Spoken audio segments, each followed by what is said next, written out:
ఇప్పుడు చూస్తే అధ్యక్ష ఆ సందర్భంలో నిన్న కొంతమంది నాయకుల యొక్క రిపోర్ట్లు కూడా నేను చూశాను. ఎందుకు మాట్లాడుతున్నారు మీరు యాక్షన్ తీసుకోమని, అంటే రాష్ట్ర ప్రభుత్వం యాక్షన్ తీసుకుంటుంది అనే విధంగా కూడా మాట్లాడుతున్నారు. ఇది కేంద్రంలో సిబిఐ ఉంది, సుప్రీంకోర్టు ఆధ్వర్యంలో జరిగింది.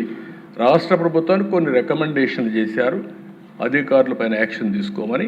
అవన్నిటిపైన యాక్షన్ తీసుకోవడానికే వన్ మ్యాన్ కమిషన్ వేసి ముందుకు పోతున్నాం. నెక్స్ట్ ఇక్కడ చూసే అధ్యక్ష ఏం జరిగింది నేను కూలంకుషంగా రాష్ట్ర ప్రజలందరికీ సిబిఐ రిపోర్ట్, మన దగ్గర ఉండే ఆధారాలు, లేకపోతే ఫారెన్సిక్ ఎవిడెన్స్ అన్నీ పెట్టుకొని ఒక బ్రాడ్గా ఇస్తున్నాం. కల్తీ కుట్ర ఏ విధంగా జరిగిందంటే 2020 జనవరి, ఫిబ్రవరి టెండర్ నిబంధనలు మార్చి కమిటీ మార్చారు. 371 నెంబర్ రెజల్యూషన్తో నాణ్యతా ప్రమాణాలన్నీ తగ్గించే పరిస్థితికి వచ్చారు.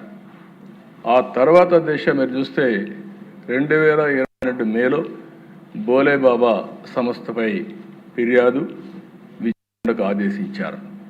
2022 బీటా సియోస్టెరాల్తో నెయ్యి కల్తీ జరిగిందని CFTRI ల్యాబ్ రిపోర్ట్ వచ్చింది. ఈ రిపోర్ట్ 2022 ఆగస్టులో వచ్చింది. అది కూడా వచ్చిన తర్వాత ఆ బ్రీఫింగ్ టీటీడీ బోర్డు చైర్మన్కి చేస్తే దాన్ని ఆయన తొక్కిపెట్టే పరిస్థితికి వచ్చారు. 2024 కల్తీని వ్యవహారంలో పరిణామం NDDB ఇచ్చిన తర్వాత ఇవన్నీ కూడా అందులో కూడా మీరు చూస్తే అధ్యక్ష NDDB రిపోర్ట్లో చాలా స్పష్టంగా రిపోర్ట్ చూపిస్తాను. దానిపైన AR డైరీని బ్లాక్ లిస్ట్లో పెట్టారు. సిట్తో 2024 అక్టోబర్లో CBI సిట్ వేయడం, అందులో FSSAI వాళ్ళు కూడా చేర్చారు. మొత్తం కూడా ఇవన్నీ ఉన్నాయని 26 జనవరి మొన్నే 36 మంది పైన ఒక ఛార్జ్ షీట్ వేశారు. నెక్స్ట్ ఇది చూస్తే అధ్యక్ష మొత్తం ఏ విధంగా జరిగిందని చూస్తే ఇట్ ఈస్ వెరీ క్లియర్. నెయ్యి పాలు ఏమాత్రం లేని కంపెనీలు, అలాంటి కంపెనీలు కెమికల్ ఏ విధంగా తయారు చేస్తారు గాడ్ ఓన్లీ నోస్. అలాంటి కంపెనీలకు ఇచ్చే పరిస్థితికి వచ్చారు. 19 ఆగస్ట్ టెండర్ నిబంధనలు సడలింపు చేశారు. 250 కోట్లకు టర్నోవర్ తగ్గించారు. 4 లక్షల లీటర్ల పాల సేకరణ సామర్థ్యం కూడా తగ్గించారు. 250 కోట్లను తగ్గించారు. 4 లక్షల లీటర్లు కూడా తగ్గించారు. బోలేబాబా డైరీ మారిన ఆర్ష్ ఫ్రెష్ డైరీ, అక్కడి నుంచి ఆర్ష్ ఫ్రెష్ డైరీ ఒకటి వాళ్ళు తీసుకొని అర్హత లేదని ముందుగానే తేల్చారు. వీళ్ళు తేల్చిన తర్వాత 70,000 కేజీల నెయ్యి సేకరణకు టెండర్లు పిలిచి టీటీడీ పాల సేకరణ లేదని ఆర్ష్ ఫ్రెష్ డైరీ బిడ్ తిరస్కరించారు. అదే సమయంలో 2019 అక్టోబర్ 2019 డిసెంబర్లో 2% కేజీకి ₹5 కమిషన్తో శ్రీ వైష్ణవి మల్గంగా మిల్క్ సంస్థల్ని కోరిన ఆర్ష్ ఫ్రెష్ ఏ విధంగా కొల్యూడయ్యారనేదానికి దిస్ ఆర్ ఆల్ ఎగ్జాంపుల్స్. అక్కడి నుంచి 2020 జనవరిలో వైష్ణవి ప్లాంట్ను తనిఖీ చేసి ఉత్పత్తి సామర్థ్యం లేకపోయినా సిఫారసు ఇవ్వడం. ఫిబ్రవరి 2020లో నెయ్యి సరఫరా టెండర్లు నిబంధనలు భారీగా సడలింపజేసి టర్నోవర్, అనుభవం, నెయ్యి తయారీ సామర్థ్యం లేకపోవడం వంటి అంశాల్లో మినహాయింపు ఇవ్వడం, ఎగ్జంప్షన్స్ ఇచ్చారు తెలిసి కూడా.